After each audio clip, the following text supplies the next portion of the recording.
Welcome back to our fourth installment on Congress and Unit 2, Institutions of Government.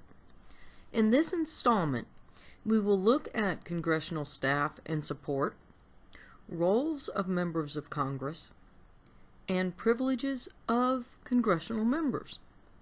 As I progress to each topic, I'll state the learning objective. So let's begin. Congressional staff and support. Learning objective for this section is that you will be able to explain the job and purpose of congressional staff and support. Personal staff works directly for congressmen, and they are located in the congressman's office, either in D.C. or their home state or home district.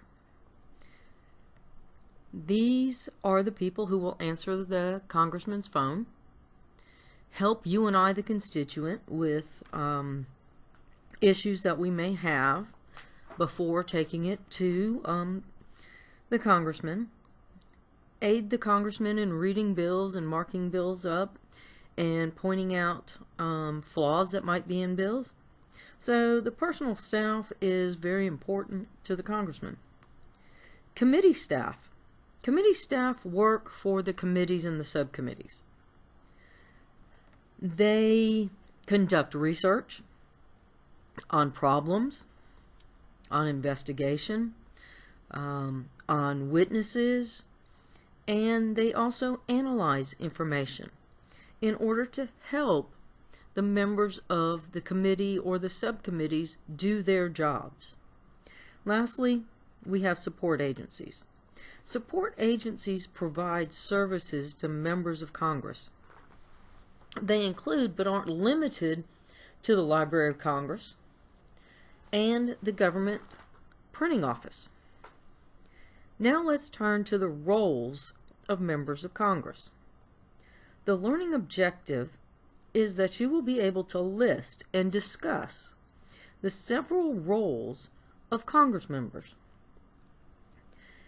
Congressmen are policymakers, which means they establish public policy by passing legislation. The Clean Air Act and Clean Water Act are examples of public policy which was established or which were established in the 1970s. Representatives are to represent constituents or the people within their district or state. They represent the people in one of three ways. First, they can be a delegate, which means congressional members base their vote on the wishes of their constituents, regardless of their own opinion.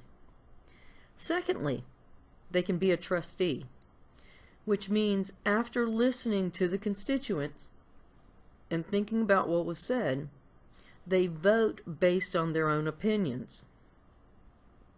And lastly, politico, where members act as a trustee or delegate depending on the issue. Lastly, let's look at the privileges of members of Congress. The learning objective is that you will be able to list and explain 5 privileges congressional members have. First, congressmen get allowances for their offices in order to maintain their office in their district or home state, as well as D.C. A couple years ago, a freshman member of the House of Representatives used taxpayer dollars to recreate his office, and he recreated his office as the Library of Downton Abbey. Well, it was very expensive. It got out, the news reported on it.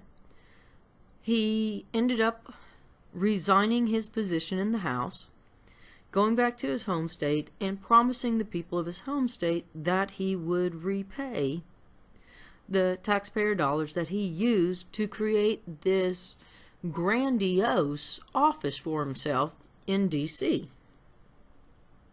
Second, congressmen are given or allocated money to travel back and forth to their home state to speak to their constituents, to tell their constituents what's going on, and then back to D.C. So they have a travel allowance so they can be in close proximity to us, but also be in D.C.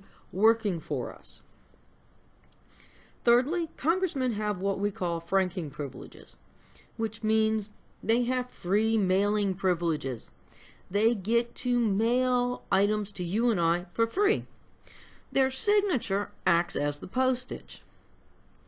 When I graduated from high school, I got a letter from Senator Strom Thurmond congratulating me from graduating from high school.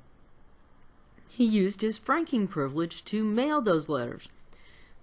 To be precise, not only did I get it, but everybody that I knew also got a letter from Senator Thurmond. So he definitely was using his franking privileges.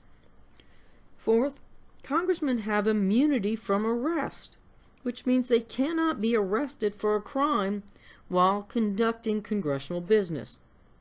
In other words, if Congress is in session and they get arrested for drunk driving, they have immunity. They're not going to be charged with the crime. Congress, however, will punish their own whenever somebody from Congress makes an error of judgment, might break some sort of law. Maybe they picked up something, they forgot to pay for it, so they shoplifted, or they drove drunk, or they got mad at their spouse and they hit them, and the police were called. Congress is going to do what we call as censure.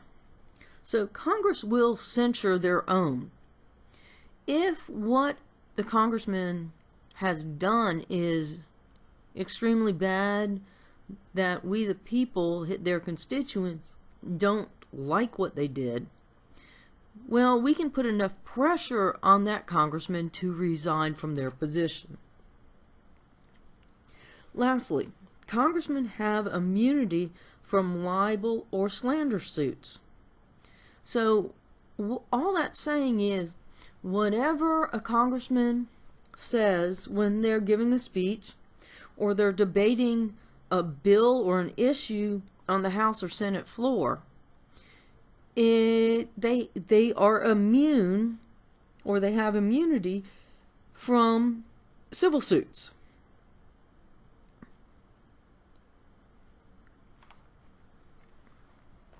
And that concludes this fourth installment. And in this fourth installment, you learned the job and purpose of congressional staff and support, different roles congressmen take on, and the privileges afforded to Congress members. Thank you for listening. And if you have any questions, write them down and ask them in class. And I will catch you on the flip side. I'm Donald Trump, and I approve this message.